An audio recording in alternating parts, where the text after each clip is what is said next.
Hi, I'm Rosie, the founder of Inner Brilliance Coaching, and I often hear how my high achieving clients wish they had more time to get things done. But we don't necessarily need more time.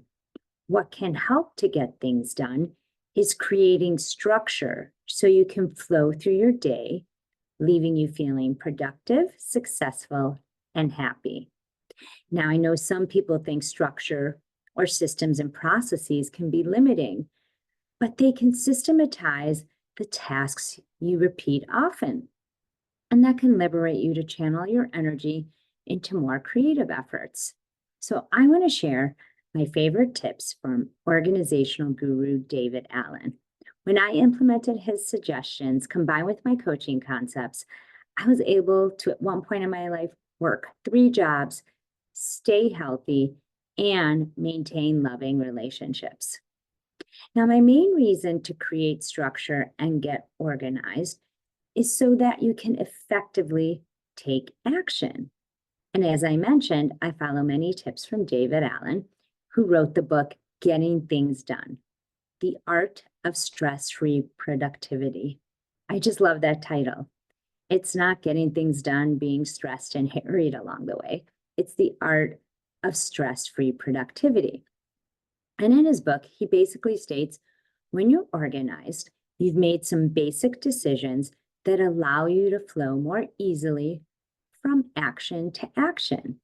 And again, it's that flow that fuels you and your next steps.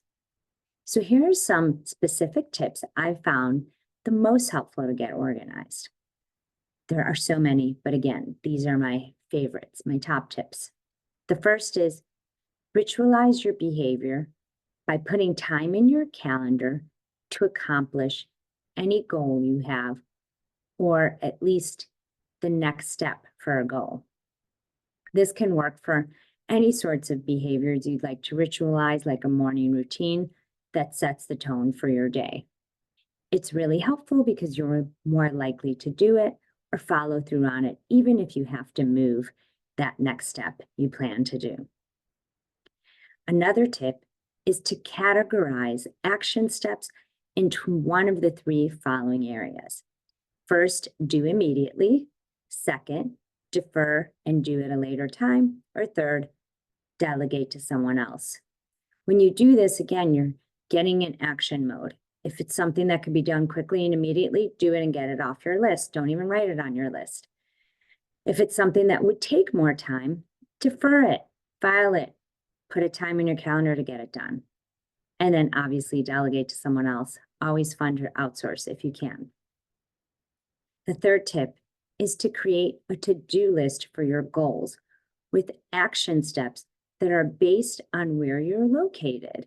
For example, near your computer, at home, if you're running errands, or in the car. Notice it is not 2 different to-do lists, one professional and one for personal. You are a whole person, so you can have one list, but broken down by where you are. And for example, let's say you need to make some phone calls and you could do that while you're running errands or in your car. You would list who you need to call, and that list can include professional and personal contacts, your doctor and your partner or your mom. The last tip that I have is to prioritize the top 6 things you'll do every day and make sure the toughest action item is planned for when you'll have the most energy. Now, there is some debate on if you should do the top 6 things, 3 things, or 1 thing. And it's up to you. You know yourself best. But whatever you decide to do, at least plan 1 thing that's a top priority, the toughest thing you might need to do for when you have the most energy. Again, some people might say do it first thing in the morning. I know that's what works for me, but you know yourself best. When are you most energized for the type of task you have to do that can feel tough? Do it then.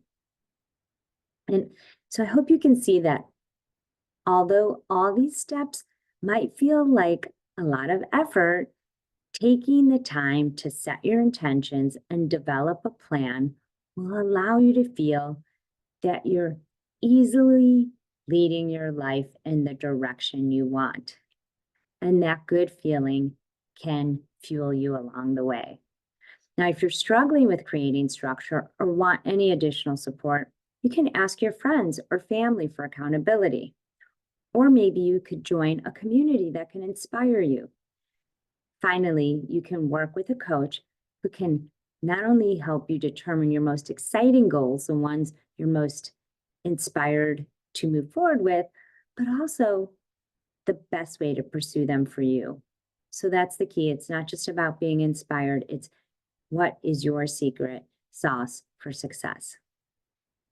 And taking steps like these to establish a supportive environment can again move you toward success more easily and more effectively, leading you towards results better than you can imagine.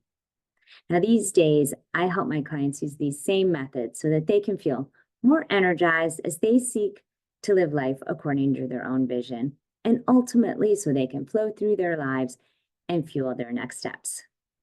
Hope you found this helpful.